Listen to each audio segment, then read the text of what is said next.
ठीक है सौरभ, आएंगे आपके पास। एडीजी कानपुर ने इस बीच क्या कहा, जरा सुनवा देते हैं। विकास दुबे के मध्य प्रदेश राज्य में जिला उज्जैन के महाकाल थाने में पकड़े जाने की सूचना प्राप्त हुई है। इसके बाद से उत्तर प्रदेश की पुलिस, चूँकि ये कानपुर हत्याकांड का मुख्य आरोपी है, इसको लाने के लिए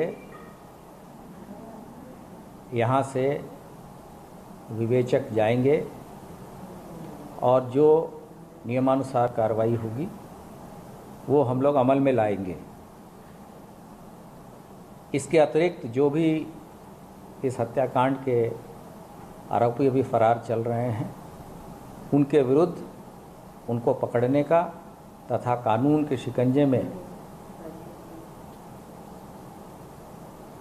जकड़ के और कोर्ट के सामने पेश करने का कार्य किया जाएगा। और हम तब तक चैन से नहीं बैठेंगे जब तक इन सभी अभियुक्तों को सजा न दिला दें। सर, क्या तो कानपुर में मुकदमा दर्ज है, तो क्या कानपुर पुलिस की टीम वहां पहुंच रही है? आइए, और कहां पेश करेंगे कोर्ट में? जहां ये एक सतत प्रक्रिया है कि जहां की केस का आईओ है, वहीं के आईओ के द्वारा अग्रिम कार्रवाई की जाएगी। सर, क्या बता सकते हैं कि वो वहां कैसे पहुंचा? इतने ही उत्तर प्रदेश पुलिस की सख्त पहरा चल रहा था, निगरानी चल रही थी। इस संबंध में अभी से कुछ काल्पनिक चीज़ें बताना संभव नहीं है। जब हम उसको अपने रिमांड पे लेंगे, पूछताछ करेंगे, या जो मध्य प्रदेश की पुलिस ने जो पूछताछ की होगी उसके आधार पे जो सूचनाएं प्राप्त होंगी, उस पर चीज़ें मीडिया के साथ शेयर की जाएंगी। तो यूपी एडीजी प्रशांत कुमार ये कहते हुए कि सभी का जो आरोपी हैं उनके खिलाफ सख्त कार्रवाई होगी। जब तक कार्रवाई नहीं होती है, सख्त सजा नहीं मिलती, तब तक हम चैन से नहीं बैठेंगे।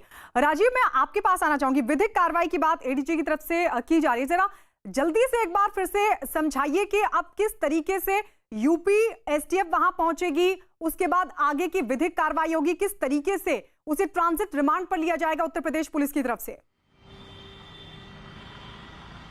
देखिए, उज्जैन जिले के महाकाल थाने की पुलिस ने विकास दुबे को गिरफ्तार किया है। उसके बाद अब विकास दुबे को कोर्ट में पेश किया जाएगा और कोर्ट में फिर यूपी एसटीएफ जो मजिस्ट्रेट है उससे ये दरखास्त करेगी, विकास दुबे की जो हिस्ट्री सीट है उसको रखेगी और हाल ही में हुई जो पुलिस कर्मियों की हत्या है उसके बारे में जानकारी देगी और ये कहेगी कि अभी विकास दुबे से कई ऐसे सवाल जानने बाकी है जिनका सवाल नहीं मिला है, चाहे वो उन हथियारों की रिकवरी करानी हो जिनसे उन पुलिसकर्मियों की हत्या की गई है, या फिर वो कौन शख्स लोग हैं जो हत्या में शामिल हैं। इन तमाम सवालों के आधार पर जज से ये दरख्वास्त करेगी कि वो उसे ट्रांजिट रिमांड पर दें, जिसके आधार पर जज यूपी एसटीएफ को विकास दुबे को ट्रांजिट रिमांड पर देगा और फिर एसटीएफ विकास दुबे को ट्रांजिट रिमांड पर लाके पूछताछ करेगी, जिसके बाद ये साफ होगा कि जो पुलिस से लूटी गई AK-47 व इंसास जैसे राइफल हैं जिसका जो पुलिस से लूटे गए हैं और उस घटना के वक्त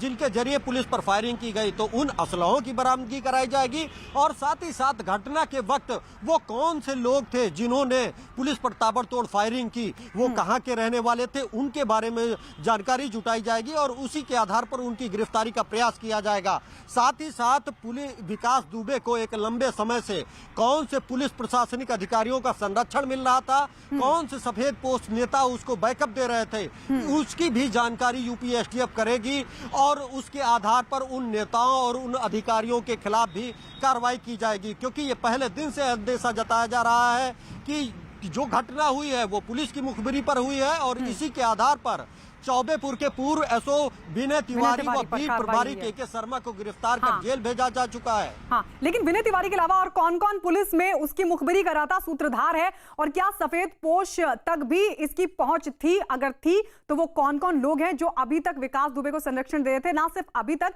बल्कि उसके भागने में भी हो सकता है कि कहीं से उसे संरक्षण मिला हो। वो तमाम लोग कौन थे उसको लेकर भी पूछताछ की जाएगी। आप राजीव हमारे साथ बने रहिए। तो अपने दर्शकों को बता दें कि महाकाल मंदिर परिसर में मौजूदा उस वक्त जो मौजूद था सुरक्षाकर्मी, उसकी तरफ से उसे पहचानने की कोशिश हुई, पुलिस को जानकारी दी गई और उसके बाद गैंगस्टर विकास दुबे को गिरफ्तार कर लिया गया। और अब यूपी एसटीएफ की जो टीम है मध्य प्रदेश के लिए रवाना हो चुकी है उज्जैन के लिए, जहां उज्जैन पुलिस की तरफ से कोर्ट में पेश किया जाएगा और उसके बाद यूपी एसटीएफ की तरफ से कोर्ट से उसकी ट्रांजिट रिमांड मांगी जाएगी। लगातार इस पर आपको अपडेट देते रहेंगे।